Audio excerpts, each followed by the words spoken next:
Black, proud, independent, determined, educated, resilient, compassionate, batty, funny, quirky, unique, creative, thoughtful, sincere, loyal, gutsy, vibrant, resourceful, imaginative, engaging, fabulous, awesome. Those are all words that describe me, the Brick City Brown Chick. Welcome to my podcast, What I Know Now. Thanks for listening. Now you're punching and you're kicking and you're shouting at me. I'm relying on your common decency. So far, it hasn't surfaced, but I'm sure it exists.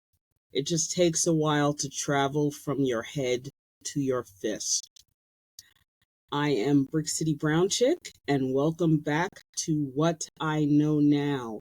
This is episode 15, Anger Management. The quote I started out with is from the Depeche Mode song, People Are People, which is a song about pleading with people to learn how to get along.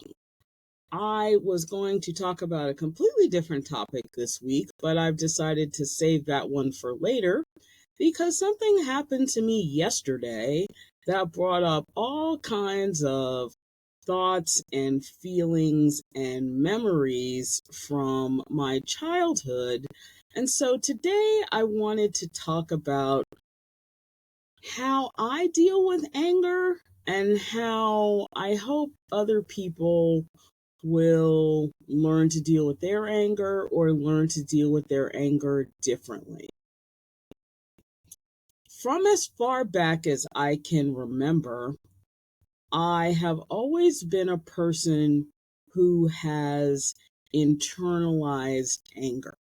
What that means is instead of exploding or yelling or blowing up at the person who's angry with me, I've always taken that energy and turned it inward.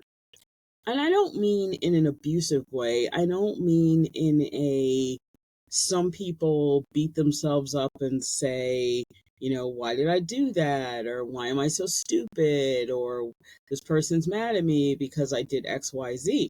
I don't mean that way. I mean, I turn it inward in terms of the anger would fester. It's not that I was not equally angry with the person who was angry with me.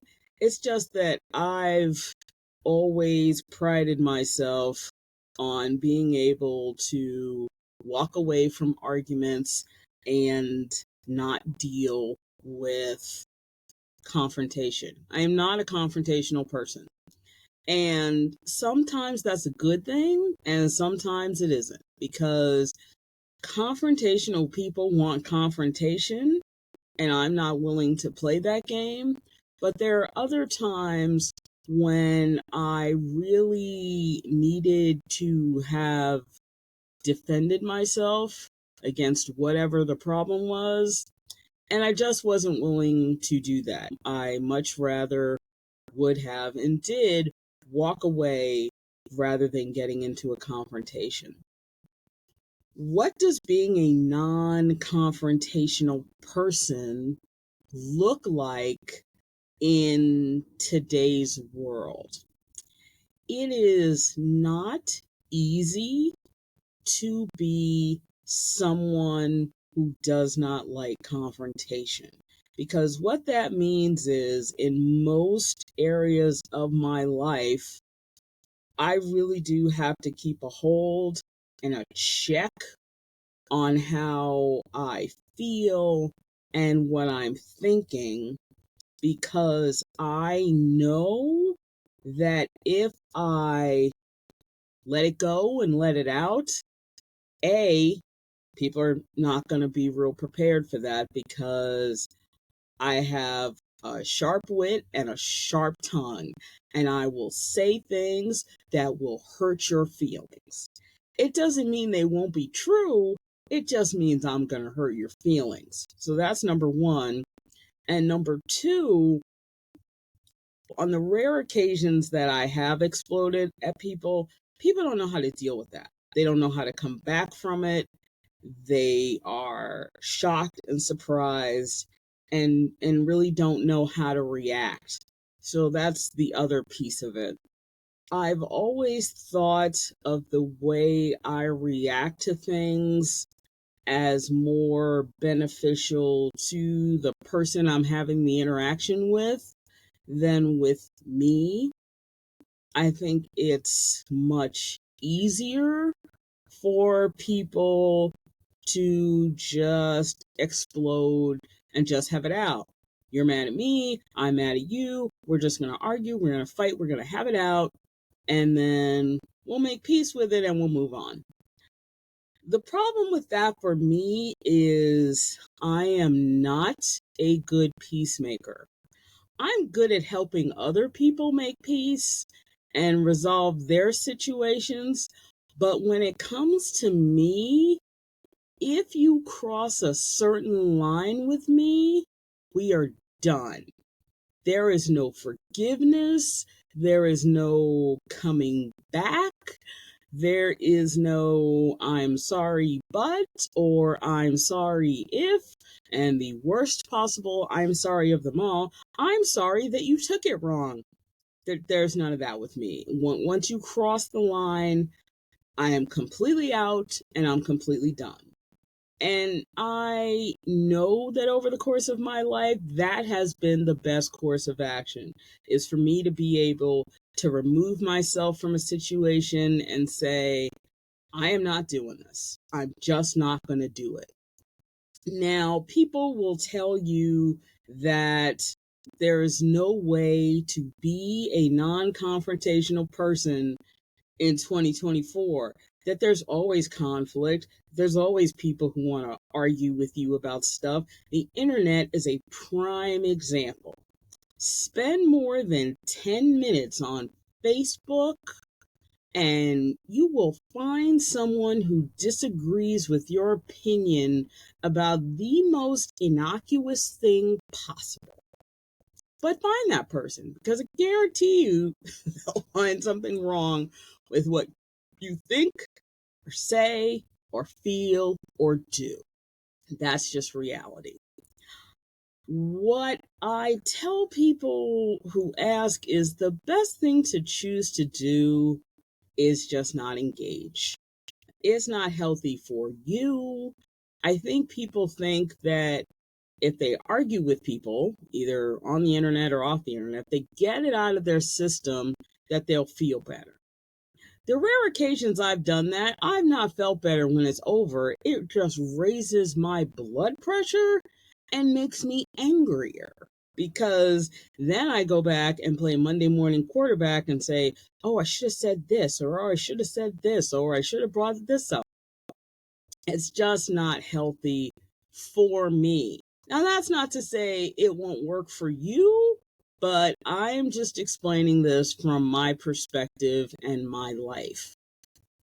The very first clear memory I have of being super angry at somebody who was angry at me for something ridiculous was when my Catholic godparents, and I have to differentiate this because I had Protestant godparents from when I was baptized when I was born, and then I had Catholic godparents when I was baptized Catholic. All four of them were my godparents. None of that changed, but this is specifically about my Catholic godparents. My Catholic godfather, rest his soul, was an amazing person. And he was super interesting because he was a mortician. That's what he did for a living. And when I was in high school, especially, I would stop by the funeral home to see him. And he would be in the basement, dressing a body or embalming a body or whatever. And he'd always come up to see me. Now, if he was not specifically embalming, he would always tell the secretary on the intercom, like, oh, send her down here. It's fine. And I was like, no, creepy. But he was an amazing person. His wife was very, I guess the word I'd use is standoffish. Like, she really did have this superior, I'm better than you kind of vibe to her. He was great. Her kids were great. She was just not fond of people, pretty much. And I used to think it was just me as a kid, but as I got older, I realized no, I watched her interact with a bunch of people. That was just her personality. So they took me and their two kids to the movies in the late 70s to see The Empire Strikes Back. Tells you how long ago this was, which was, the big movie at the time, and everybody wanted to see it. And I was like 8 or 9, so I was super excited. Like, it was a grown up movie, but because we had parental chaperones, we could go. And so we went to the counter before the movie to get, popcorn and soda and all that kind of thing. And my godmother bought the popcorn, and she decided to get the big, huge jumbo size so that we could all share because everybody didn't eat their own popcorn. And while she was paying for it, she handed me the popcorn, which was probably half the size of what I was. It was just this huge bag of popcorn. And I dropped it. And she lost her mind. She yelled and screamed and called me stupid and asked what was wrong with me. And as a little kid, your instinct when someone is screaming and yelling at you is to go hide. So I was trying to hide behind my godfather, and she grabbed me by the arm and she said, no, you're going to stand right here in the middle of this mess and everybody's going to see what you did and how ridiculous you are. And my godfather pulled me away from her and said, you need to calm down. It's just popcorn. I'll get another popcorn. Calm down. But I remember in that moment as a little kid thinking, I dropped popcorn. I didn't stab anybody. I didn't kill anybody. I didn't even punch somebody in the face. I dropped a bag of popcorn. But I also knew that in that moment, I could not rage back at her because A, I was 9. B, they had driven me to the movie theater and I had to get home. And C, you didn't talk back to adults like that when I was a kid. That's just not something you did. Adults were to be respected regardless of what they said or did. But that's the first very conscious moment I have of being furious and angry at somebody who was mad at me over something totally ridiculous. The most recent event happened yesterday. And this is a person that is not a friend, not a relative. It's a person I deal with in a professional capacity.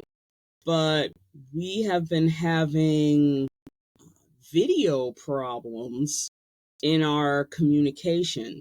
So for the last few weeks we've gotten together, we've just been communicating by audio. There's been no video. And this person is super frustrated with me because she says she doesn't have this problem with anybody else. It's just me. And so yesterday, she just decided we were not going to talk because this was not fruitful. And without video, this wasn't going to work. And she's pissed off at me. I don't know what the problem is, and I don't know how to fix it. I've never claimed to be a technological whiz kid. I'm not somebody who plays with the technical part of apps. I've gone through the tutorial for this program. I've tried all the fixes and the patches it's suggested I make, and I can't fix it. So my initial thought was, what the hell do you want me to do about it? I'm not a techie. What do you want me to do? That was my first thought. And then my second thought is, you're coming at me really wrong right now, and I'm about to get nasty. And so I really did have to pull myself back and say, you know what? It is not worth this. And she said, well, until you fix this, I don't see any point. And I was like, fine. And I hung up. And I honestly do not know if I'm going to attempt to repair that relationship or not, because I was so taken aback at the level of anger and frustration over something I can't do anything about. And it's situations like that that really, really push my buttons and make me incredibly angry. And this will also date me, but if you've ever seen the Incredible Hulk TV show, he says, you won't like me when I'm angry. Yeah, that's the truth. You will not like me when I'm angry. And the fact is, if I'm that angry, I don't like you very much at that moment either. And so that just brought me back to all sorts of points in time in my past where I've had to be the person who walked away. I had to be the person who said, I'm going to take the temperature out of the room. I'm going to take this down, and I'm going to walk away and not get into this fight, stress, argument, whatever you want to call it. Now, I know very clearly where this part of my personality comes from. It comes from my father. My father was a person who did not do conflict unless he really had to. You really had to push him to a point of no return. And then, yeah, he was going to let it fly and tell you some things about yourself. Now, over the years that I've gone to therapy, I've had several therapists tell me that the way I handle these situations isn't healthy, that it's better to get things out. It's better to tell people how you feel about them and how you feel about how they treat you, and not hold on to it and not sort of stuff it down and be angry, because yes, that does cause stress. Yes, that does raise your blood pressure. Yes, it does make you more angry when you start to think about the situation. What I have found over the course of my life is that how I handle anger and confrontation is what works for me. I have never thought I was a person who would endanger anyone. I don't get into physical altercations. I don't get into fights. I think I've been in 2 fights in my life, and those were in grade school. So those were a very long time ago. That is not my personality. But I do know that I can become angry enough to really, I guess, rip someone's heart out, for the lack of a better explanation. And that leads me into a story about my mother. My mother and I have we'll call it a complicated relationship. That's what we'll call it. We are very different people. What I say to people who want me to try to explain our relationship is, we are mother and daughter. We love each other because we're supposed to, because that's how it works. but we are not the kind of women who would choose to be friends. And people think that sounds incredibly harsh, and maybe it does, but it's the truth. If she and I were in a friend group, we're not the two people who would be hanging out. She is very honest, like to the point of being brutally honest. She has no filter. People always say, as people get older, they have less and less of a filter. My mother was born without a filter. She has never filtered anything she's ever said, at least not to me. And from my observations of her over my life, not to anybody else either, she's going to tell you how she feels very quickly. And I don't think it's she doesn't care how you receive it or how you take it or if she hurts your feelings. I don't think it's that. I think from her perspective, it's just, look, I'm being honest. If you can't take it, okay, that's not my problem, but I'm being honest. That's always been her feeling. So most of my life, I've really had to walk on as eggshells around her because I know she is going to say certain things to me that are going to tick me off or at least bother me quite a bit. And I cannot come back to her and say what I'd really like to say because I'm her child. That's not appropriate. Regardless of the things your parents do, you as the child really don't get the right to say, here's all the stuff you did. At least not until you reach a certain age. I'll use an example. On my wedding day, which was a great day, I'll tell that story one day. The lead up to the wedding was not so great, but the wedding was great actually. And we decided to take pictures before the wedding so that there was not this lull and this long period of time between the ceremony and dinner. Because I hate that at weddings. I hate sitting around for 2 hours while the bride and groom are off taking pictures and I'm starving. I hate that.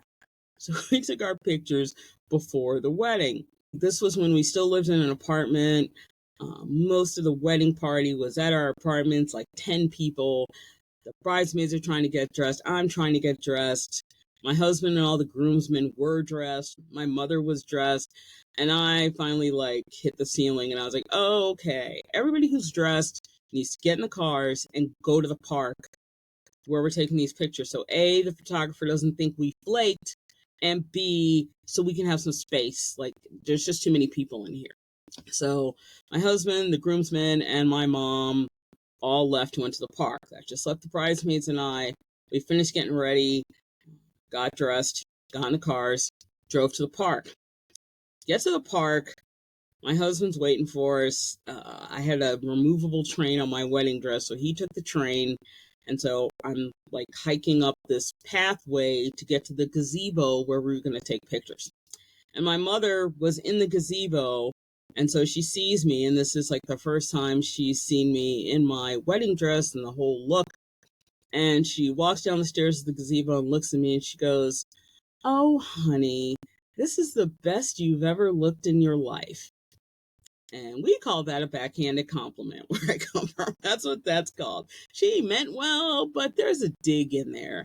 And my bridesmaids just stood staring at her with their mouths open, in a state of just, what did she just say?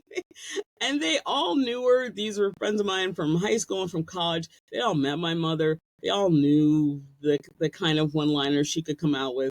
So none of them said anything. And I just looked at her and said, thanks, Mom, I appreciate it. And then I turned and looked at the photographer and said, okay, let's go take some photos.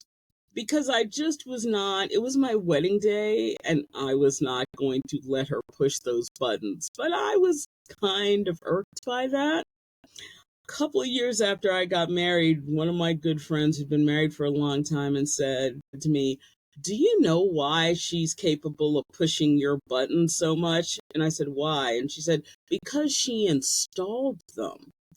And I've thought about that often over the years, and that's very true. She installed them, so she just knows how to push them. So I've said in a previous episode, I think the episode Grief the Sequel, where I talk about my father's death, my mother and I handled my father's death very differently, and we handled it separately. The year he died was the year I went away to college. So within 6 months of his death, I was off in another state. I was 6 hours away. I was trying to navigate school and my life and my emotional issues and all those things. Meanwhile, my mother was back in New Jersey working 3 jobs, teaching school during the day, and then she took on a before school program and an after school program to make sure she had extra spending money so she could send me money and all that sort of thing. So we were just in very different places physically, mentally, and emotionally. And it is not something we ever sat down and talked about with each other until about 4 years ago, I guess. And it all started with a sort of odd occurrence, I guess. One of my mother's sisters died, my Aunt R. And she and my mother were very close. They had lived together for years before my father died. So they were extremely close. They talked to each other every day, every morning, every afternoon, and before they went to bed. So when my aunt died, my mother was really devastated.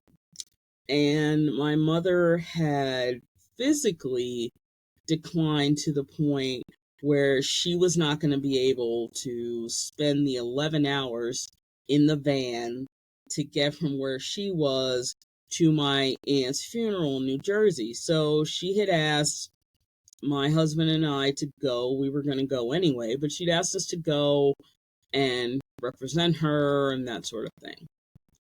Okay, that was fine.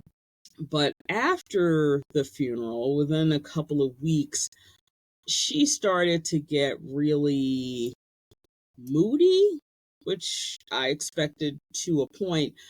But the moodiness then turned into frustration with me specifically. And what I've always said about my mother is the kind of person who probably should have had 4 or 5 kids. She needed to be able to spread that energy among several children. But she just had me. So it's sort of laser focused. It's always on me, good, bad, ugly. That's just how it is. And so, having been an English major in college, she decided to write me a letter and inform me of the many, many, many shortcomings I had and her grievances and things I should have done or didn't do. And this letter was like 4 pages. She went back to my childhood, like to the first day of school and the pictures she took and how I didn't smile in any of the pictures. And I was just a moody, ungrateful, disappointing child. Now, when I got this letter, I was in my late 40s, 46, 47. I'd had a very long time in my life from being a 17-year-old girl who lost her father to being a 47-year-old woman who was married and had a home and had a job and had never moved back home and never depended on my mother and all this. So I was super angry. I mean, I have not been so mad probably ever before, and thankfully not as mad since. And so my response was, okay, if we're going to do this, let's do it. And I wrote her a response because I was a journalism major and I can write too. So I went point by point through her letter and responded to everything she said. And that prompted a whole series of back and forth letters. And my friend Dee thought this was the most hysterical thing she'd ever heard. Not the situation, not the fact that my mother and I were fighting, because mothers and daughters fight. Even grown women fight with their mothers. It's just how it is. She was just like, this is hysterical. You and your mother are writing each other angry letters. Do you know how funny that is? Nobody else would be doing this. Everybody else would just be having it out in person. I said, we're not those people. We don't do that.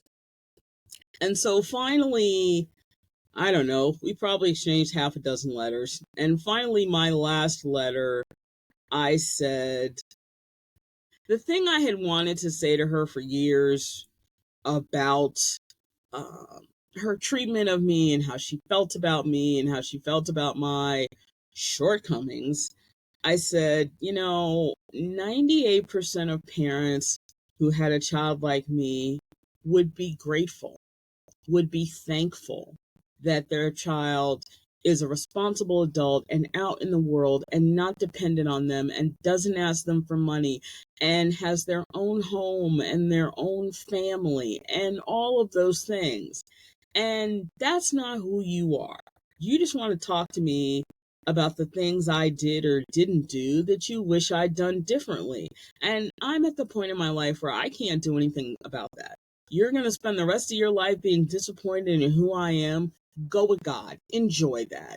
But what I'm going to tell you is I will never, ever beat myself up for the kind of daughter I was to you, because I gave you everything I had, and all I was met with was rejection and anger and disappointment.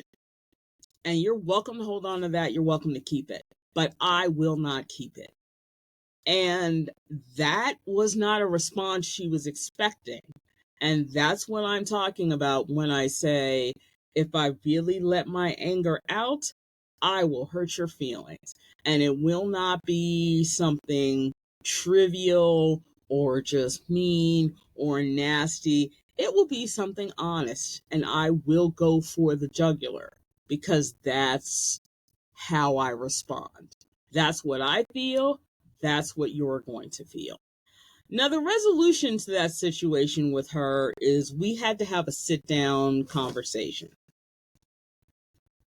After my last letter, we really did have to have the come to Jesus because we were both so angry at the other person. And the conversation did not resolve a whole lot because she still feels how she feels and I still feel how I feel. What the conversation allowed us to do is put it in a box. I won't say put it in the past because it's not in the past. It was 4 or 5 years ago. It's still pretty raw. It's still pretty fresh.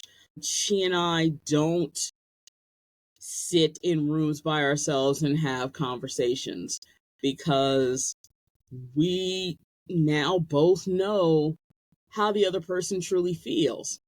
And I don't think either set of our feelings were a secret, but having somebody actually say them to you or have somebody put them on paper for you to be able to go back and read several times is a whole different thing.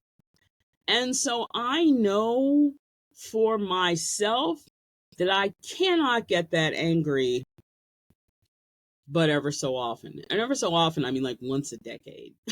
So what advice would I give people about anger? You have to find the best way for you to handle your anger. And the best way to do that is whatever way works for you that does not hurt other people. You're not going to physically hurt anybody. You're not going to take revenge on anybody, anything like that. If that means when you fight with somebody, you need to curse them out because they've cursed you out, okay. If that means you're just going to let somebody get it out of their system and then you're going to walk away and say, I'm done with this situation, figure it out, you owe me an apology, yeah, work on that. That's great too. If you are a person who can sit down and have a calm, rational conversation with the person who's angry at you, great. But you really do have to find what works for you, and not everything works for everyone. As I've said several times, I cannot just have it out. I cannot just come back at a person and say, here's all the things you've done, or here's how I feel about this situation. It's not healthy for me. It makes me more mad. It's much better if I walk away. What I want to tell people about people who do that is don't mistake niceness for weakness. Don't think because this person doesn't want to have an argument with you at that moment, don't read that as, oh, I showed them, or oh, they're weaker than I am, or oh, they just don't know how to deal. That's not always what it means. That's not what it means for me. What it means for me is I am sparing both you and me the side of me that you really don't want to have to cope with, because angry me is not sweet or nice or generous or giving or understanding, which is who I am 95% of the time. But angry me is not that person and not a side that you want to see. So I hope this was helpful for everyone this week. I look forward to seeing you again next week. Remember, you can get What I Know Now anywhere you get your podcast, or if you'd like to see this podcast, you can go on YouTube. My page is Brick City Brown Chick. So if you type that into your YouTube engine, you'll get a cartoon version of me with a huge afro. And that is my page, and that is where you can find now all 15 episodes. I look forward to seeing everybody again. Thank you.